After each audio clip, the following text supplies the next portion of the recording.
Bismillahirrahmanirrahim. Assalamualaikum warahmatullahi wabarakatuh. Barangkali kondisi ini yang saudara-saudara semua sedang alami. Punya kesusahan, lama dapat jawabannya.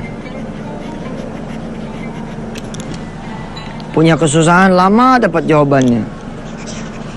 Punya hajat, lama kecapainya. Nah ini rata-rata nih, punya gaji enggak cukup.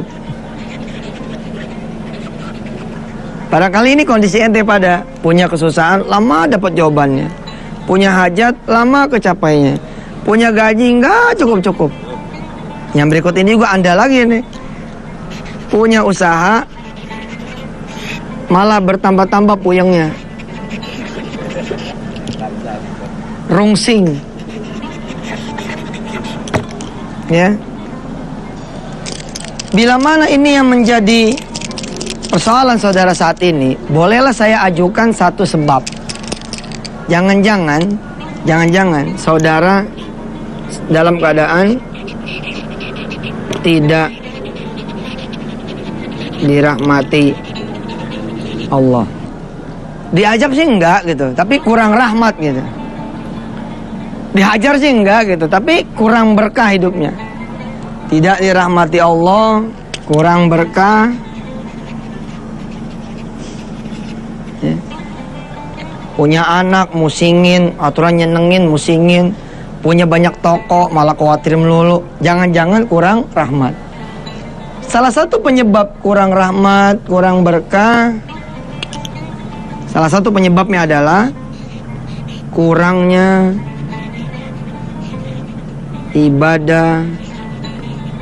ibadah sunnah. Apalagi penyebab lainnya, berantakannya ibadah wajib. Ini dia. Ibadah sunnah jarang gitu. Sholat malam kayaknya bisa dihitung tuh dalam setahun mungkin 2-3 kali gitu. Berantakan ibadah yang wajibnya. Tentu sebab utama lain adalah banyak dosanya.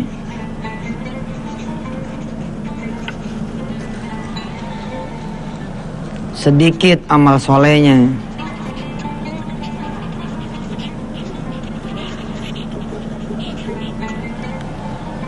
Supaya hidup kembali normal, punya susah kan wajar ya. Namanya orang hidup kan pasti ada susahannya gitu. Tapi kesusahan itu cepet sekali kembalinya gitu. Punya utang siapa sih hari gini? Orang yang gak punya utang ya kan? Ada yang gede, ada yang kecil. Tapi ada orang-orang yang hidup dengan utangnya tuh ada aja gitu, jalan buat bayar tuh ada aja gitu, subhanallah. Ada orang yang hidupnya tenang walaupun dia makannya Masya Allah cuman sama nasi, ayam goreng dikit, ikan bojair dikit, tempe tahu dikit, sayur asem dikit, sambal ya deh, cuma namanya lengkap. Ada orang-orang gitu loh yang makan cuman Masya Allah nasi putih ya kan, sama sambal. Tapi kita ngeliatnya ngiri gitu, gile ya, dia bisa enak makan loh. Sementara kita punya duit tapi nggak bisa makan apa-apa. Sebab apa? Kolesterol, asam urat, ini pantangan, itu pantangan, ketemunya kerupuk lagi. Harus dikembalikan dulu. Hidup ente ini kalau emang kurang rahmat, harus banyak rahmatnya. Ibarat kata, kalau ente di tengah lapang kehujanan, ya wajar kan. Namanya tengah lapang.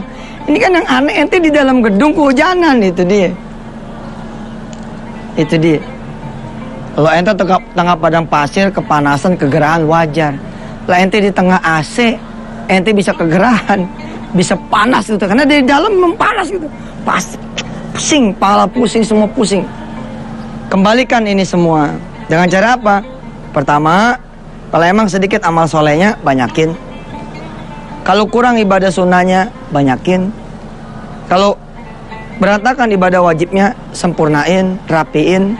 Kalau banyak dosanya, banyakin ampunan, minta ampun pada Allah. Salah satu kemudian yang bisa mengundang rahmat ini yang kita pelajari pada pagi yang sekarang ini. Alhamdulillah, dengan latar belakang ini tempat favorit ini buat para santri dari Al-Quran. Ya, ini ada ikan-ikan piaraan saya ini atas izin Allah. Alhamdulillah, ikannya nggak ngerepotin. Dia nggak nyari makan sendiri, nggak bakal keluar. Karena kita rapiin semuanya. Lihat, ikan-ikan ini kan bertasbih. Ikan ini bertasbih loh. Akhirnya makanan dipenuhin oleh Allah kan. Nggak ada yang kerja tuh. Lo tanya ikan, kerja di mana? Kenapa lo nggak kerja? Lo kan nggak mau makan. Enggak tahu, dipenuhi oleh Allah. Lihat, tanaman-tanaman ini, rerumputan, dedaunan, semua diberi makan oleh Allah. Kenapa? Karena mereka bertasbih. Tiada waktu kecuali mereka udah bertasbih. Kalau kita enggak, kita banyak diemnya. Insyaallah setelah berikut ini kita akan belajar bagaimana sih menarik rahmat Allah. Salah satunya lewat ibadah sunnah yang dari Sabtu ke Minggu, Minggu ke Sabtu kita belajar untuk memperkaya hidup kita dengan amal-amalan sunnah. Jangan kemana-mana, setelah berikut ini saya kembali. Oke, saya tuliskan hadis dari Ibnu Umar dari Nabi Sallallahu Alaihi Wasallam. Allahumma shalli wa sallim barik alaihi. Qala rahimallahu imra'an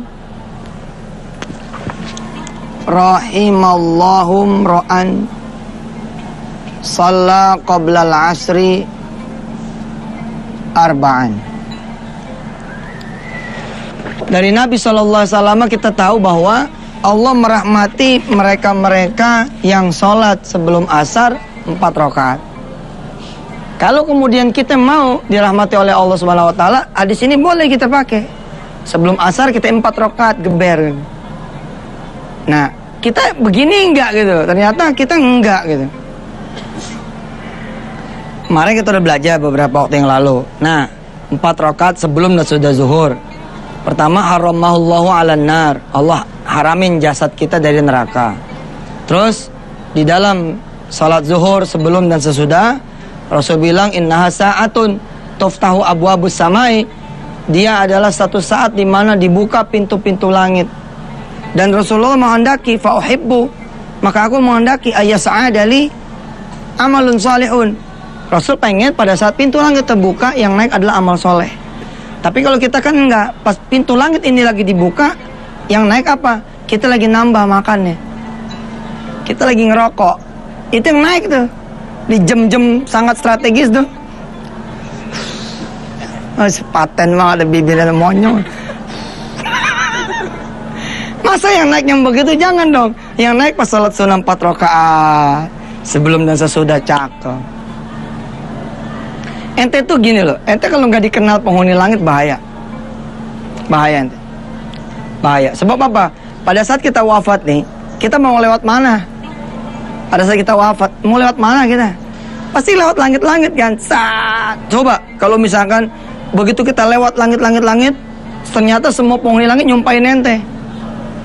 Pernah lihat maling yang digebukin, terus dibawa polisi, itu ada yang diludahin. Tahu nggak? Mampus loh, rasain itu kan. Jangan sampai seperti itu kita. Malaikat nggak memberi rahmat buat kita.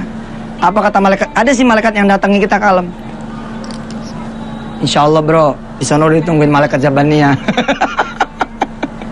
Udah ada malaikat Jabaniyah nungguin. Waduh, jangan sampai begitu. Kalau bisa kita begitu meninggal dunia, malaikat-malaikat menyambut tangga bertangga sampai nanti ketemu Allah Subhanahu Wa Taala. Malaikat menyambut gitu loh, keren. Kenapa? Karena malaikat mengenal kita sebagai orang-orang yang senantiasa melaksanakan ibadah sunnah. Subhanallah. Saya ulangi ya pemirsa, biar mantap ngajinya. Kalau saudara saat ini punya kesusahan, kan wajar toh? Tapi saudara nggak wajar, lama banget dapat jawabannya. Punya hajat, lama banget kecapainya. Punya gaji, enggak pernah cukup. Punya urusan, yang melulu. Gini ya, dicukupkan dan tidak itu bukan perkara kita ngatur duit, bukan. Tapi perkara Allah. Allah tuh kadang-kadang menyempitkan dan melegakan urusan. Ada aja kan ya? Coba ente pikir lah. Pemirsa semua coba mikir. Ada di mana bulan Allah kayaknya nggak pengen gaji ente tuh ada. Ada aja gitu urusan. yang hilang lah, yang mesti dikuret lah, yang mertua datang lah, yang ini itulah. Itu tanda Allah nggak pengen.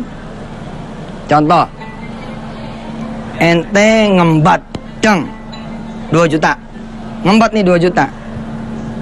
Pas hari yang sama ente gajian 2 juta. Terus mertua datang nih, Assalamualaikum. Waalaikumsalam. Mantu, emak mau minjem duit dong 2 juta.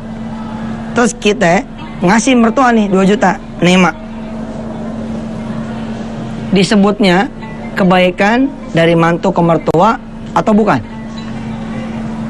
Kita ngasih mertua tuh 2 juta, kebaikan bukan? Bukan. Itu namanya istidraj.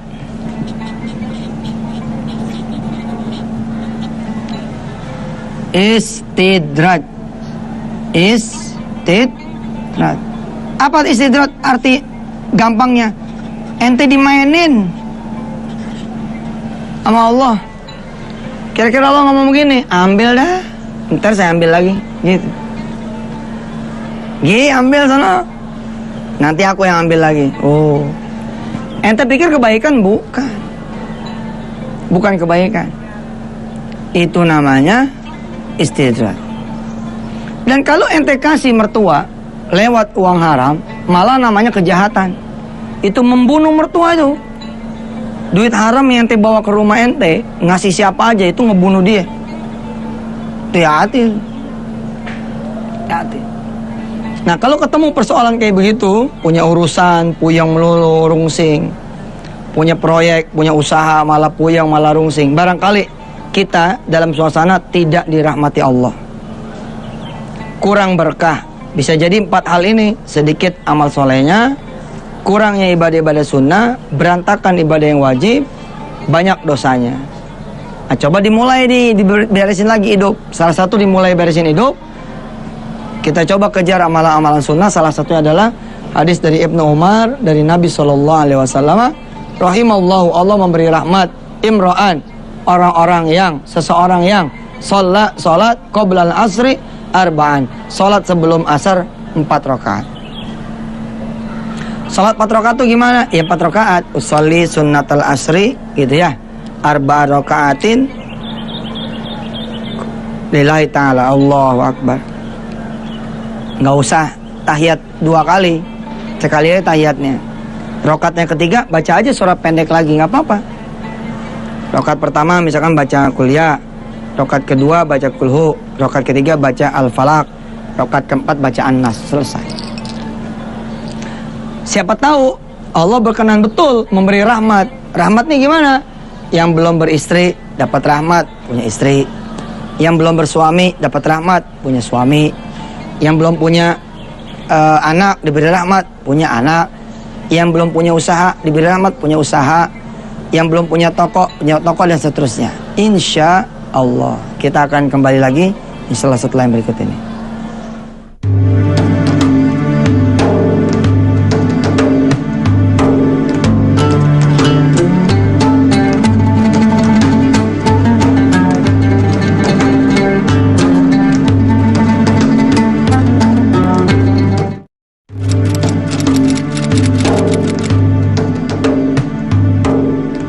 Insyaallah tahu.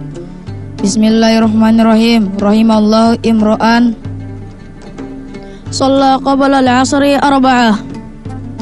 Artinya adalah Allah memberikan rahmat bagi yang melaksanakan 4 rakaat sebelum sholat asar.